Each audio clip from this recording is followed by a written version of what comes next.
नमस्कार दोस्तों, स्वागत है आप सभी का आपके अपने YouTube channel GK search engine पर। तो दोस्तों, आज के इस वीडियो में हम बात करेंगे भारतीय अर्थव्यवस्था एक समीक्षा रिपोर्ट 2024। जी हां, आज बजट पेश होगा। बजट से पहले आर्थिक समीक्षा आती है, क्योंकि इस साल चुनाव होने हैं। तो इस बार आर्थिक समीक्षा नए जारी करके भारतीय अर्थव्यवस्था एक समीक्षा एक रिपोर्ट जारी की गई है जनवरी 2024 में। आप देख सकते हैं आज के इस वीडियो में हम इस रिपोर्ट के महत्वपूर्ण बिंदुओं पर चर्चा करेंगे। तो यहाँ से आपके एग्ज़ाम में डेफिनेटली काफ़ी सारे क्वेश्चन पूछे जाएंगे। पूरा वीडियो बहुत ध्यान से देखना। पीडीएफ फाइल आप वीडियो के डिस्क्रिप्शन बॉक्स से डाउनलोड कर सकते हैं, जो महत्वपूर्ण की फैक्ट्स भी आपको बताएंगे इस रिपोर्ट से संबंधित, जो ऑफिशियल जो हाल ही में जारी किए गए थे फाइनेंस मिनिस्ट्री के द्वारा। आइए देखते हैं।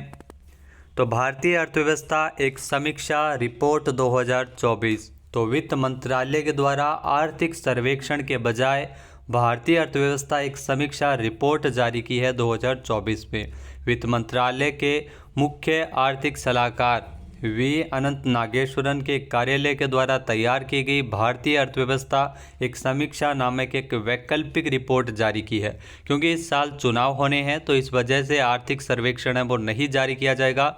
उसके स्थान पर यह वैकल्पिक रिपोर्ट है वो जारी की गई है। 2024 में भारत में पारंपरिक रूप से केंद्रीय बजट से पहले प्रस्तुत किया जाने वाला सामान्य आर्थिक सर्वेक्षण ये पेश नहीं हुआ है।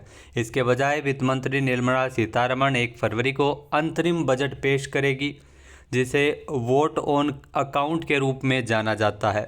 इस साल आर्थिक सर्वेक्षण पेश नहीं करने का कारण है चुनाव, क्योंकि इस साल चुनाव होने हैं लोकसभा के। इस वजह से आर्थिक सर्वेक्षण को पेश नहीं किया गया है। 2024 में भारत में चुनाव है और इस आर्थिक सर्वेक्षण पेश करने से चुनाव के बाद में सरकार में संभावित बदलाव के कारण राजनीतिकरण हो सकता है। इससे नियमित बजट प्रक्रिया बाधित हो सकती है। तो इसके देखते हुए आर्थिक सर्वेक्षण है वो जारी नहीं किया गया है।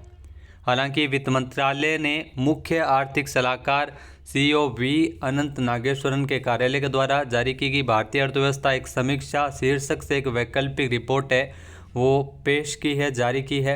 ये रिपोर्ट आधिकारिक आर्थिक सर्वेक्षण का तो स्थान नहीं लेगी, लेकिन पिछले दशक में भारतीय अर्थव्यवस्था की गति और संभावनाओं और इसके भविष्य के दृष्टिकोण पर मूल्यवान अंतर्दृष्टि ये रिपोर्ट प्रदान करती है।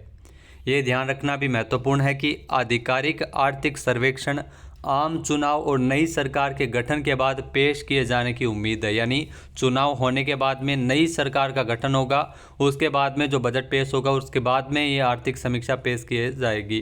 समीक्षा में 2 अध्याय है। एक भारतीय अर्थव्यवस्था की स्थिति और पिछले 10 वर्षों में इसकी यात्रा का जायजा लेती है, और आने वाले वर्षों में अर्थव्यवस्था के दृष्टिकोण का एक संक्षिप्त विवरण भी प्रस्तुत करती है ये रिपोर्ट। क्या होता है आर्थिक सर्वेक्षण? तो इस साल आर्थिक सर्वेक्षण पेश नहीं किया गया। वैसे आपको पता होना चाहिए कि इकोनॉमिक सर्वे आखिर होता क्या है।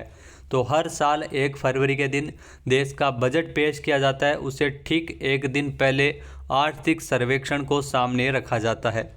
ये आर्थिक सर्वेक्षण बजट का मुख्य आधार होता है, यानी बजट का मुख्य आधार होता है। इसमें इकोनॉमी की पूरी तस्वीर सामने आती है और पिछले वित्तीय वर्ष की समीक्षा के आधार पर इसे तैयार किया जाता है। इसके जरिए सरकार देश की अर्थव्यवस्था की ताज़ा हालत के बारे में जानती है, ताज़ा हालात के बारे में जाना जाता है, और इसे साल भर में डेवलपमेंट, ट्रेड, किस सेक्टर में कितनी कमाई हुई और किस सेक्टर में कौन सी योजनाएं लागू हुई, उसके बारे में ये पेश करती है ये रिपोर्ट। अब भारतीय अर्थव्यवस्था एक समीक्षा, जिसके मुख्य बिंदु कौन कौन से हैं जो आपको ध्यान में रखने हैं।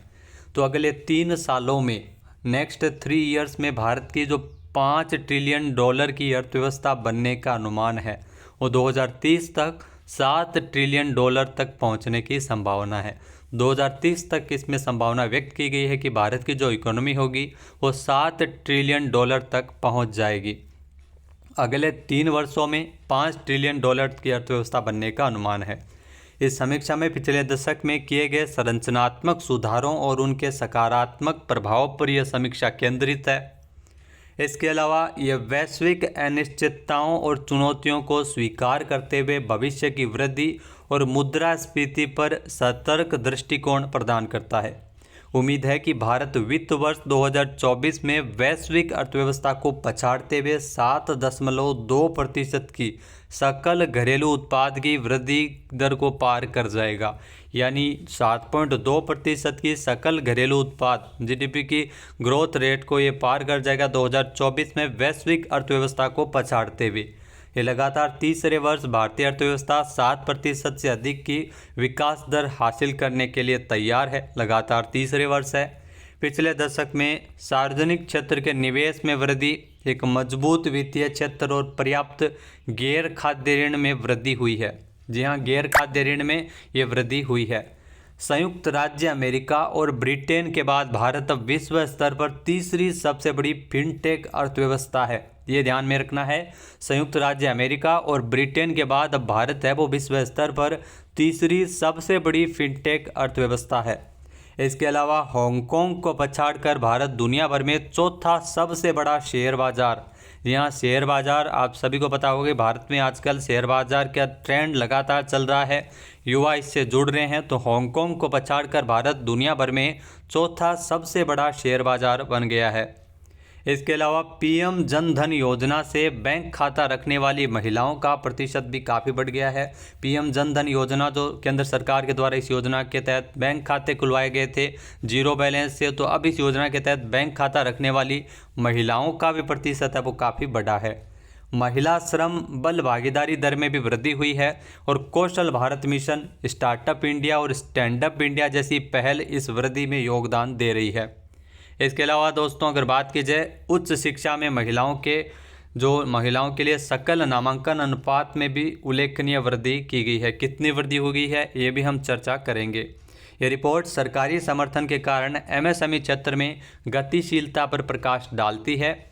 इसके अलावा जीएसटी के कार्यान्वयन और घरेलू बाजारों के एकीकरण से आर्थिक दक्षता में सुधार हुआ है और लॉजिस्टिक की जो लागत है वो कम हुई है। ये देख सकते हैं वित्त मंत्रालय की ओर से जो भारतीय अर्थव्यवस्था एक समीक्षा जनवरी 2024 की जो रिपोर्ट है, जो इंग्लिश में थी, हमने ट्रांसलेट किया है हिंदी में, जिसमें प्रमुख अंश में हम इसमें जानेंगे कि कौन कौन से बिंदुओं पर चर्चा इस रिपोर्ट में की गई है।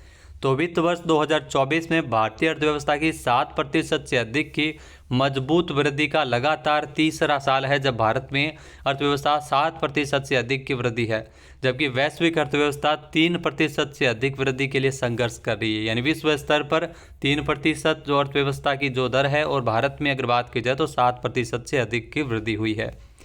उत्पादन की ऑन शोरिंग और फ्रेंड शोरिंग, वैश्विक आपूर्ति श्रृंखलाओं की बढ़ती कमजोरियों और दोहरे वैश्विक झटकों की विरासत के बीच विकास के लिए निर्यात का रास्ता अब आसान नहीं है।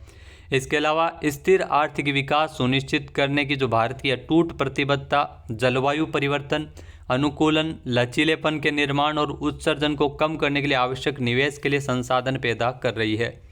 पिछले 10 सालों में सार्वजनिक क्षेत्र का पूंजी निवेश है वो भारत में बढ़ा है। वित्तीय क्षेत्र स्वस्थ है और गैर खाद्य ऋण वृद्धि मजबूत है, जिससे भारतीय अर्थव्यवस्था तेजी से बढ़ने में सक्षम है।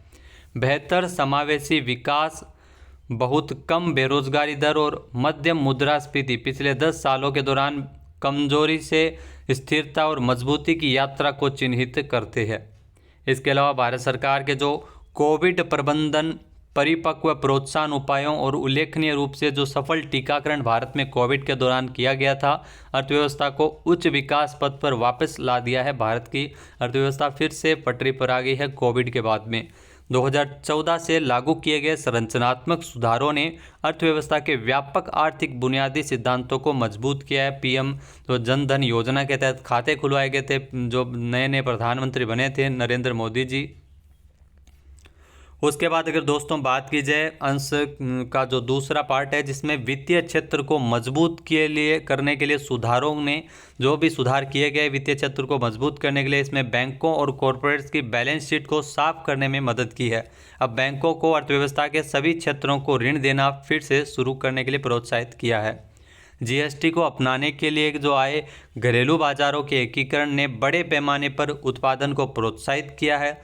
रसद लागत को कम करते हुए आर्थिक दक्षता को बढ़ाया है।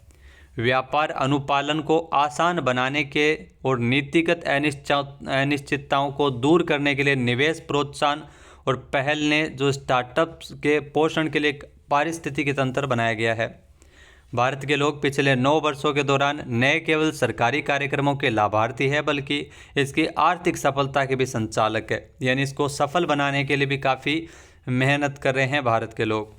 भारत इस विश्वास के साथ अपने अमृतकाल की शुरुआत कर रहा है कि विकास और समावेशी विकास की चुनौतियां बाधा नहीं बल्कि सीढ़ियां हैं। सरकार के सर्व समावेशी कल्याणकारी दृष्टिकोण के माध्यम से जो मध्यम वर्ग के विस्तार के माध्यम से जो उपभोग का आधार के विस्तार में योगदान की उम्मीद है। इसके अलावा दोस्तों, वैश्विक स्वास्थ्य संकट और जलवायु परिस्थितियों में परिवर्तनशीलता से उत्पन्न चुनौतियों के बावजूद कृषि क्षेत्र ने उल्लेखनीय दृढ़ता और लचीलेपन का प्रदर्शन किया है। इसके अलावा भारत के मजबूत डिजिटल पब्लिक इंफ्रास्ट्रक्चर के प्रमाणीकरण पारिस्थितिकी तंत्र को बदल दिया गया, जिसमें KYC जो आयोजित करने की जो पहले लागत थी 1000 रुपये, वो अब घटकर 5 रुपये हो गई है। आपने देखा होगा कि सभी स्तर पर KYC है वो ज़रूरी कर दिया गया है, चाहे वो गैस सिलेंडर हो, चाहे भौतिक सत्यापन हो, चाहे कुछ भी हो, सब जगह KYC आवश्यक है। तो इसके लिए जो KYC करवाने की लागत है जो पहले 1000 रुपये तक जाती थी वो अब घटकर 5 रुपये हो गई है। इसे विभिन्न सार्वजनिक और निजी सेवाओं तक ऑनलाइन, पेपरलेस और कैशलेस डिजिटल पहुँच को भी इससे सक्षम किया गया है। भारत में इंटरनेट कनेक्टिविटी और स्मार्टफोन के प्रसार के साथ तेज़ी से शहरीकरण और मध्यम वर्ग के जो बढ़ते प्रभाव ने ई-कॉमर्स बाज़ार को बढ़ावा दिया है। जी हाँ, ई-कॉमर्स कंपनियां बहुत सारी है। ONDC ने सबसे छोटे व्यवसाय के लिए भी वैश्विक बाज़ार खोल दिए हैं। संयुक्त राज्य अमेरिका और ब्रिटेन के बाद दुनिया की तीसरी सबसे बड़ी फिनटेक अर्थव्यवस्था है भारत। इसके अलावा IBC समाधान प्रक्रिया से गुजरने वाली कंपनियों ने समाधान के बाद की अवधि में अपने प्रदर्शन में महत्वपूर्ण सुधार देखा है। भारतीय शेयर बाजार में घरेलू और वैश्विक निवेशकों की उल्लेखनीय रुचि के कारण अब हांगकांग को पछाड़ते हुए भारत बाजार पूंजीकरण के मामले में दुनिया का चौथा सबसे बड़ा शेयर बाजार का देश बन गया है। और निरंतर IPO गतिविधि ने भारतीय बाजार को बाजार पूंजीकरण के मामले में दुनिया में चौथे स्थान पर लाकर खड़ा किया है। पिछले दशक में भारत की जो भारतीय अवधारणा है, जो कल्याण की भारतीय अवधारणा को महत्वपूर्ण रूप से अधिक दीर्घकालिक, उन्मुख और कुशल और सशक्त अवतार में बदल गई है। औपचारिकरण, कौशल विकास, उद्यमशीलता, समावेशी विकास में उल्लेखनीय उपलब्धियों के साथ भारत में रोजगार की स्थिति में सकारात्मक परिवर्तन आया है। इसके अलावा दोस्तों, जो वैश्विक कार्बन भंडार में कम ऐतिहासिक योगदान के बावजूद भारत ने एक व्यापक दृष्टिकोण अपनाया है, जो जलवायु परिवर्तन के प्रति वैश्विक प्रतिक्रिया में अपने योगदान के हिस्से के रूप में अनुकूलन, लचीलापन, निर्माण और शमन इकाई को संबोधित करता है।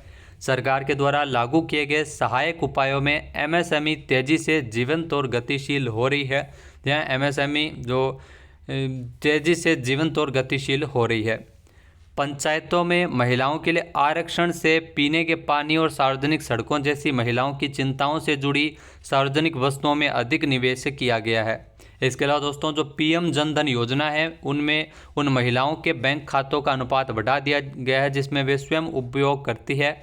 2015-16 में 53% से बढ़कर 2019 से 21 की अगर बात की जाए तो इसमें 78.6% हो गया था। महिला श्रम बल भागीदारी दर जो 2017-18 में 23.3% से बढ़कर 2022-23 में 37% हो गई है, जो भारत में महिला नेतृत्व वाले विकास की दिशा में एक विवर्तनिक बदलाव को दर्शाती है। इसके अलावा कौशल भारत मिशन, स्टार्टअप और स्टैंडअप इंडिया के माध्यम से मानव पूंजी निर्माण की लहर में महिलाओं की भागीदारी उत्साहजनक रही है। वरिष्ठ माध्यमिक शिक्षा में महिला सकल नामांकन अनुपात, जी हाँ जो सकल नामांकन अनुपात है GER, जो वित्त वर्ष 2005 में 24.5% था, वो बढ़कर वित्त वर्ष 2022-23 की अगर बात की जाए तो इसमें 58.2% हो गया है। और उच्च शिक्षा में तो महिला GER वित्त वर्ष 2001 में 6.7% से चौगुना होकर वित्त वर्ष 2021 की अगर बात की जाए तो 27.9% हो गया था। तो ये कुछ महत्वपूर्ण बिंदु थे जो भारतीय अर्थव्यवस्था एक समीक्षा रिपोर्ट 2024 से संबंधित है। क्योंकि इस साल आर्थिक सर्वेक्षण है वो नहीं जारी किया गया, तो यही रिपोर्ट आपके लिए काफ़ी महत्वपूर्ण है। ऑफिशियल रिपोर्ट आप टेलीग्राम चैनल से डाउनलोड कर सकते हैं जो दिया गया है। जय हिंद, जय भारत, जय राजस्थान।